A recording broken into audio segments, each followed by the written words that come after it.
नमस्कार वैद्य जी। जी नमस्कार। वैद्य जी, हरियाणा में एक कहावत है, गली गली में ढिंढोरा और बगल में छोरा। कई बार क्या होता है, हम अपनी बीमारी का इलाज सुपर स्पेशलिस्ट के पास ढूंढते रहते हैं, लेकिन वो मिलता है छोटी छोटी चीज़ों में और वो खाने की चीज़ों में। कहते हैं कि ऐसा ही एक तत्व पोटेशियम है, जिसकी कमी की वजह से शरीर कई प्रकार के रोगों से घिर जाता है। तो आज मैं चाहूँगा कि आप गुरुकुल ऑफ हेल्थ के दर्शकों को पोटेशियम की महिमा के बारे में बता दें और ये भी बता दें कि इसकी डेफिशिएंसी से किस प्रकार के रोग होते हैं और इसको पूरा कैसे किया जाए।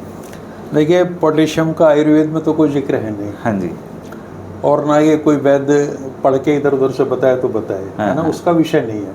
हमारे हिसाब से तो शरीर में पृथ्वी, जल, तेज, वायु, आकाश 5 चीज़ें हैं। 5 चीज़ें। लेकिन आधुनिक विज्ञान ने इन चीज़ों को आगे बढ़ते बढ़ते बहुत सारी चीज़ें डिस्कवर कर ली। अब होता यह है कि अगर आपके खाने पीने में कुछ चीज़ों का अभाव है तो उससे बीमारियां होती हैं, या आप कोई चीज़ें लिमिट से ज़्यादा खा रहे हैं जिसकी आपके शरीर की ज़रूरत नहीं है, तब भी बीमारियां होती हैं। तो जो पोटेशियम का आपने जिक्र किया, ये एक ऐसा तत्व है जो अगर बॉडी में कम होगा तब भी आपको बीमार करेगा और ज़्यादा होगा तो तब भी बीमार करेगा। इसकी एक लिमिट में आपको रहना होगा। और इसकी लिमिट क्या है, आजकल पैथोलॉजिकल इन्वेस्टिगेशन होते हैं। कोई भी व्यक्ति अगर पोटेशियम कम लेना चाह रहा है अपनी शारीरिक स्थिति के अनुसार, या ज़्यादा की उसको गुंजाइश लग रही है, तो वो पहले अपना पोटेशियम चेक करा ले। ये ज़रूरी है।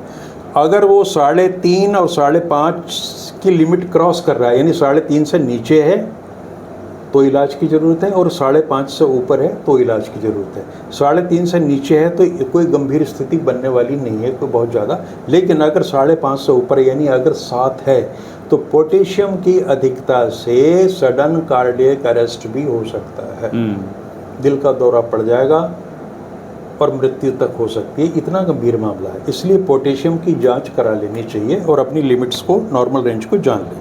नॉर्मली हमें 2600 से 3400 मिलीग्राम पोटेशियम की ज़रूरत हमारी बॉडी में है। अगर आपका पोटेशियम लेवल ज़्यादा है तो इस स्थिति को हम कहते हैं हाइपरकैलेमिया। और अगर कम है, 3.5 से कम है, तो यह फिर हाइपोकैलेमिया, यानी पोटेशियम का ज़्यादा होना भी और पोटेशियम का कम होना भी दोनों ही स्थिति में शरीर के लिए ठीक नहीं है। तो पहले हम बात करते हैं हाइपोकैलेमिया की, कि अगर पोटेशियम की कमी है बॉडी में तो क्या सिम्टम आएंगे। 2 तरह के आ सकते हैं, या तो बड़े माइल्ड होंगे, को बहुत ज़्यादा सीवियर नहीं होंगे, या फिर सीवियर होंगे। 2, माइल्ड या सीवियर।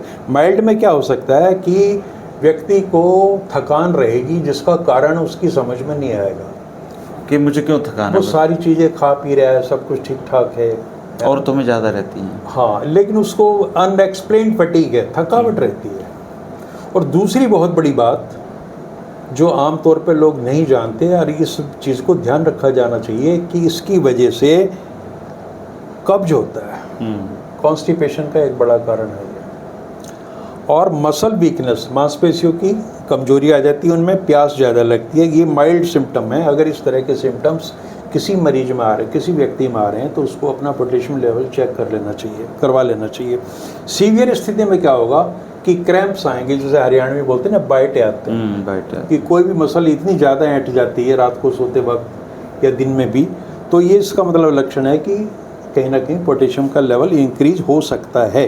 दूसरा ये है कि इससे एरिथमिया हो जाता है। एरिथमिया का मतलब है इर्रेगुलर हार्ट बीट, कि आपकी जो हृदय की गति है वो भी या तो बहुत ज़्यादा हो जाएगी या कम हो जाएगी। हार्ट रेट को प्रभावित करता है। इस तरह के सिम्टम है।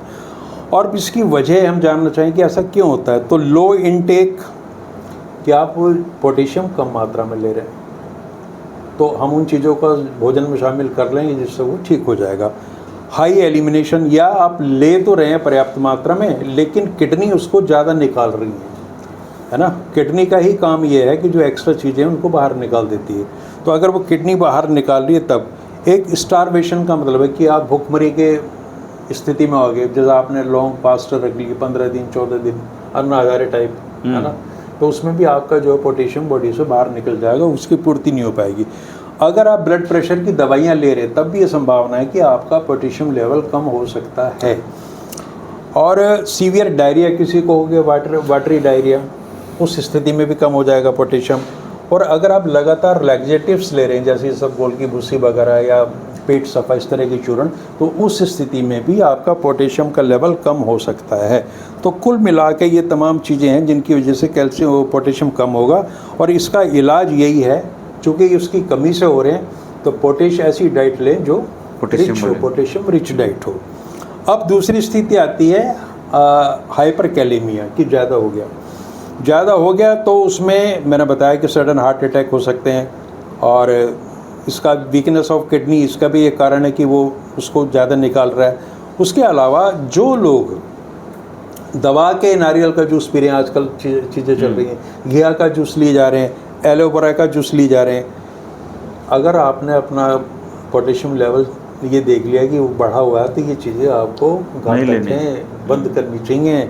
फल और फलों के जूस और ये जो चीज़ें मैंने बताई ये, इसके अलावा केला, पालक, आलू, अनार, कीवी, संतरा, और ये जो फलियां होती हैं लेंटिल्स जिनको बोलते हैं, मूली, चुकंदर, ये तमाम चीज़ें ऐसी हैं जिनमें पोटेशियम है और अच्छी खासी मात्रा। तो अगर ज़्यादा है तो इनको ना लो, हाँ, और कम है तो इनको खा लो। ट्रीटमेंट यही है कि अगर कम है तो इनको लो, और अगर ज़्यादा वाली स्थिति है तो इनको छोड़ दो। कम है तो नारियल पानी पियो, नहीं तो छोड़ दो। हाँ, तो ये जो एलिमेंट्स हैं, जो आप माइक्रो न्यूट्रिएंट्स हैं इस तरह के, इनके साथ यही समस्या है कि इनका ज़्यादा होना भी परेशानी करता है और कम होना भी, तो एक संतुलित तरीके से सारी चीज़ें लेनी पड़ेंगी।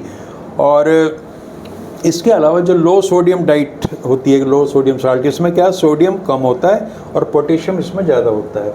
तो कुछ लोग क्या कहते हैं कि जी मुझे तो ब्लड प्रेशर है, तो उन्होंने नमक ही खाना छोड़ दिया, तो उस स्थिति में क्या हुआ कि उनका जो पोटेशियम लेवल है वो भी डिस्टर्ब हो जाता है। तो ये ऐसी स्थिति है कि पहली बात तो ये है कि जो भी आपके अटेंडिंग डॉक्टर्स हैं, जो स्पेशलिस्ट हैं, उनकी सलाह से ये सारा काम करें, चूँकि ये इलेक्ट्रोलाइट्स हैं, माइक्रोन्यूट्रिएंट्स हैं और बहुत ट्रेस एलिमेंट्स में भी रहते हैं, तो इनका संतुलन अगर शरीर में बिगड़ गया तो तरह तरह की परेशानियां पैदा हो सकती हैं। तो ये पोटेशियम का नेगेटिव और पॉजिटिव दोनों एस्पेक्ट थे जो हमने बात की। पोटेशियम चेक करा लें दोस्तों, लेकिन मेनली जो चीज़ वह चीज़ से समझ में आई मुझे, अगर आपको लगातार थकान रहती है और आपको प्लस में कब्ज रहता है तो इसका मतलब पोटेशियम की कमी हो सकती है, नहीं सर? बिल्कुल। तो अगर ये दोनों बीमारियां आपके एक साथ चल रही हैं तो पोटेशियम एक सूचक है। इसकी जांच आप करवा सकते हैं किसी पैथोलॉजी लैब से जाकर, और फिर किसी अच्छे डॉक्टर से खुद को दिखाइए। आज थी पोटेशियम की कहानी, हम जल्दी ही मैग्नीशियम की कहानी भी आपको भी बताएंगे वैद्य जी, क्योंकि वो भी एक ऐसी चीज़ है जिसकी कमी या अधिकता शरीर में बहुत सारे रोगों को जन्म दे देती है। और इसको एक श्रृंखला कर लीजिए, इसमें पोटेशियम के अलावा सोडियम तो है ही, और मैग्नीज है और सल्फर है, सारे ले लेंगे, क्लोराइड है, फ्लोराइड है, दुनिया भर की चीज़ें हैं, तो उन सबको भी धीरे धीरे हम अपने दर्शकों को उनके लाभ के लिए बताते रहें। तो ये वीडियो आपको तब मिलेंगे दोस्तों जब आपने चैनल को सब्सक्राइब कर लिया होगा ऐसे जानकारी के लिए। तो हम मिलते रहेंगे। शुक्रिया, नमस्कार। नमस्कार।